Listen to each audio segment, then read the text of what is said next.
जय माता जी एवरीवन। या देवी सर्वभूतेषु शक्तिरूपेण संस्थिता नमस्तस्यै नमस्तस्यै नमस्तस्यै नमो नमः नमस्तस्यै नमो नमः नमस्तस्यै नमो नमः। इस श्लोक का अर्थ है, जो देवी सब प्राणियों में शक्ति रूप में स्थित है उनको नमस्कार नमस्कार बारंबार नमस्कार है। तो बच्चों, आज हमने जो पाठ पढ़े जिसका नाम है साक्षी पहुंची चांद पे, अब हम इसका होमवर्क देख लेते हैं कि हमें क्या करना है। तो सबसे पहले इसके नए शब्द हम नोटबुक में लिखेंगे। उसके बाद यहाँ पे टिप्पणी दी है, ये दो है। ये क्या है? चंद्रयान। चंद्रयान यानी चांद पे जाने वाला जहाज। और गुरुत्वाकर्षण मतलब एक बल जिसके कारण पृथ्वी प्रत्येक वस्तु को अपनी ओर केंद्रित खींचती है, केंद्र करके खींचती है। मतलब ऐसा एक बल है जिससे पृथ्वी कोई भी वस्तु को अपनी ओर खींचती है। आप देखते हो, हम लोग कोई भी चीज ऊपर फेंकते हैं तो वो तुरंत नीचे आ जाती है, तो वो किसके कारण आती है? गुरुत्वाकर्षण के कारण। उसके बाद मुहावरे, आश्चर्यचकित होना मतलब हैरान हो जाना। फिर सेकंड है आँख खुलना मतलब जाग जाना। तो ये सारी चीजें हम नोटबुक में लिखेंगे। उसके बाद मौखिक क्वेश्चन और लिखित, ये भी हम नोटबुक में लिखेंगे। तो पहला है मौखिक, साक्षी को क्या सुनना अच्छा लगता था? तो उत्तर आएगा साक्षी को कहानी सुनना अच्छा लगता था। सेकंड, किस दिन चांद गोल और रुपेला दिखाई देता है? तो उत्तर है पूर्णमासी के दिन चांद गोल और रुपेला दिखाई देता है।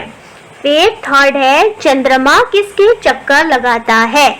तो चंद्रमा पृथ्वी के चक्कर लगाता है। फिर उसके बाद बच्चे चंद्रमा को देखकर क्या कह के बुलाते हैं? बच्चे चंद्रमा को देखकर चंदा मामा कहकर बुलाते हैं। फिर लिखित, चांद को देखकर साक्षी ने माँ से क्या कहा? तो उत्तर है चांद को देखकर साक्षी ने माँ से कहा, मैं भी चांद पर जाना चाहती हूँ।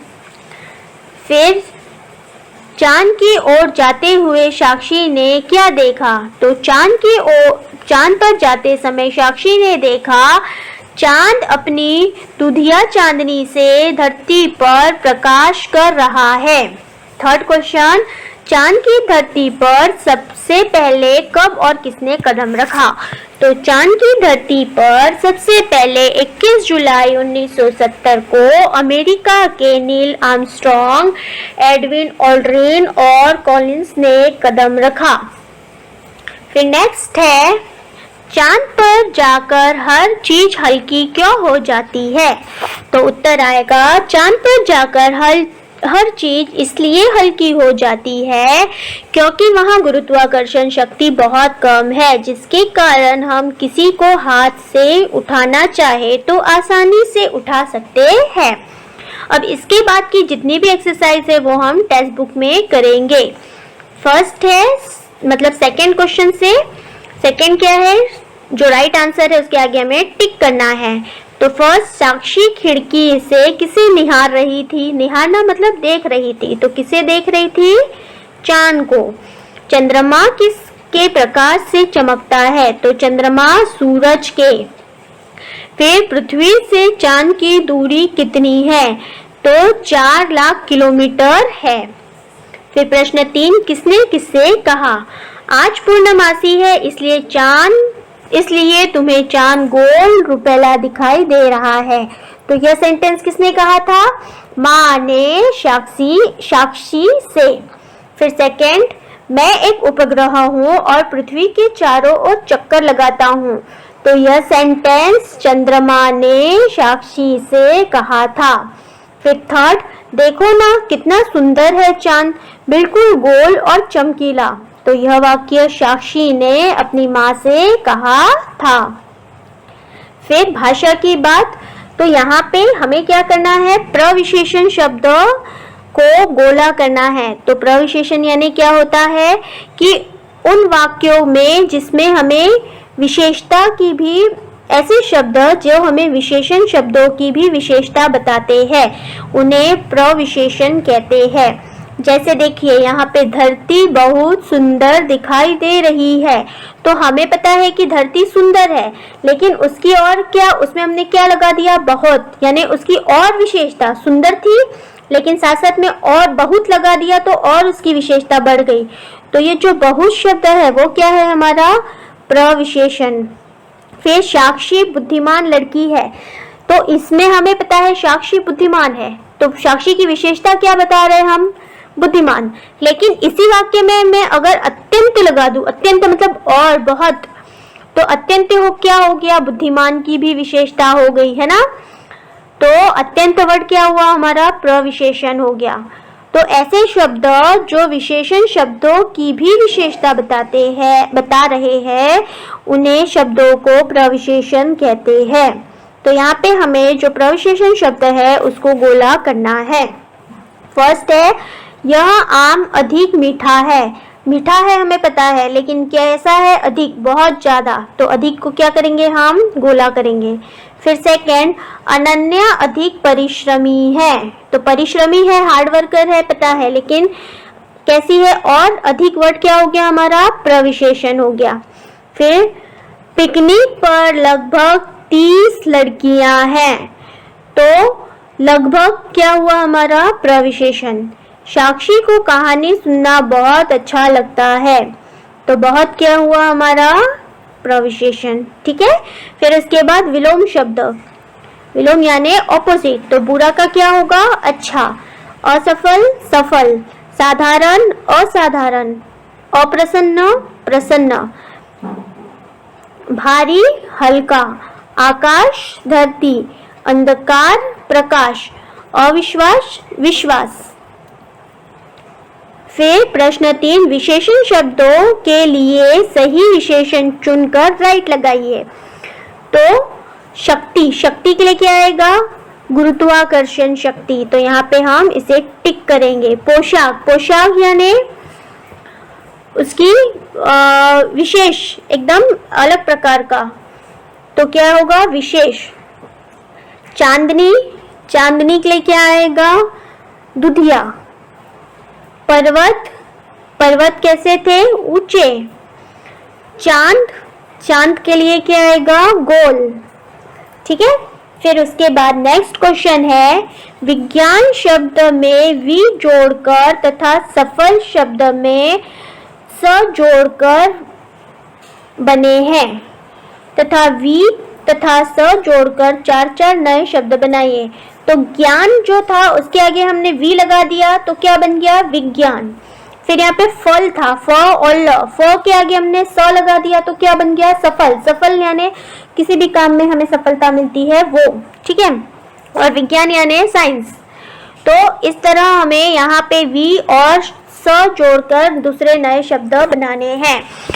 तो पहले हम यहाँ पे लिखते हैं वी वाले शब्द। फर्स्ट होगा विजय, फिर विरोध, विमुख और विनाश। फिर स वाले सकुशल, सपरिवार, सप्रमाण, सदोष। तो इस तरह ये शब्द हम यहाँ पे बनाते हैं। आप दूसरे बनाना चाहो तो भी बना सकते हो। फिर नुक्ता वाले शब्द, आपको पता है नुक्ता वाले शब्द ज और फ के नीचे जो डॉट लगता है उसे क्या कहते हैं, नुक्ता कहते हैं ना। तो यहाँ पे कहाँ लगेगा, ज के नीचे, मजाक, सजा। तो जहाँ पे भी ज में नुक्ता लगेगा वहां पे हमें जोर दे के बोलना है। राज, जमीन, आवाज, कागज। तो इस तरह नुक्ता लगा के हमें इस वाक्य को कंप्लीट करना है। फिर यहाँ पे विराम चिन्ह, वाक्य के पूरे होने पर पूर्ण विराम, प्रश्न पूछने पे ये वाला चिन्ह, थोड़ा सा अगर हमें रुकना है तो ये अल्प विराम, तथा किसी कथन को यानी किसी सेंटेंस को जो का त्यों जैसे के वैसे लिखने के लिए उद्धरण चिन्ह मतलब डबल इन्वर्टेड कॉमा का प्रयोग किया जाता है। तो यहाँ पे हमें इन सब विराम चिन्हों का प्रयोग करना है। तो फर्स्ट में क्या आएगा, तुम धरती के कौन से भाग से आई हो। तो यहाँ पे हमें क्या पूछ रहा है, प्रश्न। तो प्रश्न के लिए क्या है, क्वेश्चन मार्क। तो यहाँ पे हम ये वाला चिन्ह लगाएंगे। फिर यान के रुकते ही सीढ़ी बाहर निकली। तो ये एक पूरा सेंटेंस कंप्लीट हो गया। तो जहाँ पे वाक्य पूरा कंप्लीट होता है वहाँ पे क्या लगाते हैं, पूर्ण विराम। तो यहाँ पे हम ये वाला चिन्ह लगाएंगे। फिर अंकुर, नेहा, प्रिया ये नाम है, तो नाम के बाद क्या लगाता है हमें, अल्प विराम। अंकुर, नेहा, प्रिया, तो यहाँ पे क्या आएगा, अल्प विराम, ये वाला कॉमा, और लास्ट में पूर्ण विराम। फिर माँ ने कहा आज पूर्णमासी है। तो माँ ने कहा के बाद क्या आएगा हमारा, अल्प विराम और आज पूर्णमासी है। ये जो सेंटेंस है यहाँ पे ये वाला उद्धरण चिन्ह मतलब डबल इन्वर्टेड कॉमा यहाँ पे आएगा।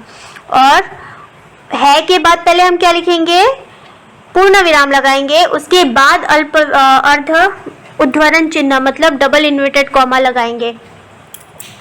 ठीक है। अब उसके बाद प्रश्न नंबर 4, कौन सा था हमारा प्रश्न नंबर 4, नीचे दिए गए शब्दों की सहायता से कविता लिखिए। तो यहाँ पे क्या करना है, हमें कविता लिखनी है। तो ये कविता आप लोग खुद अपने मन से यहाँ पे लिखिए। यहाँ पे कुछ वर्ड दिए हुए, इन वर्ड की हेल्प से हम यहाँ पे 4 लाइन की कोई भी कविता हमें लिखनी है। तो ये आप लोग खुद अपने मन से लिखिए। फिर नेक्स्ट है हमारा अपठित गद्यांश। तो अपठित गद्यांश चलिए हम करते हैं।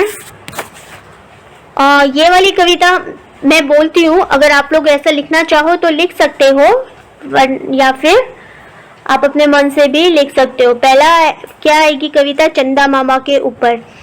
चंदा मामा चमक चमक, चंदा मामा चमचम चमके, गोल मटोल अंबर के दमके,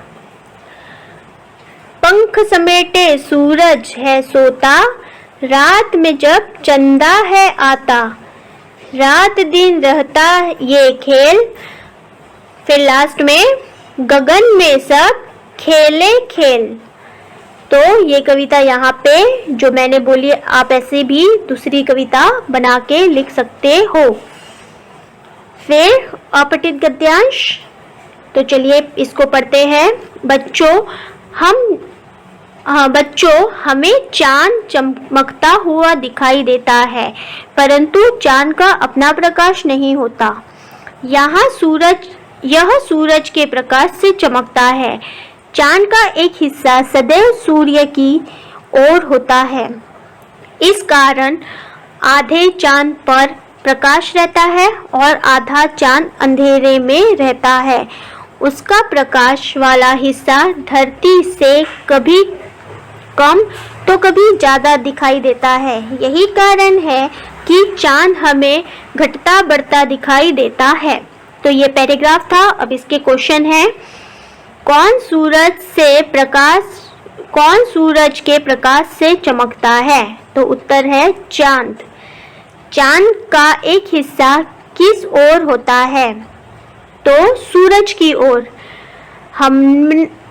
इनमें से कौन सा शब्द चांद का पर्यायवाची है, तो चांद का पर्यायवाची है शशि। तो इस तरह से ये पैराग्राफ यहाँ पे कंप्लीट होता है और हमारा इस पार्ट के क्वेश्चन आंसर भी। Thank you.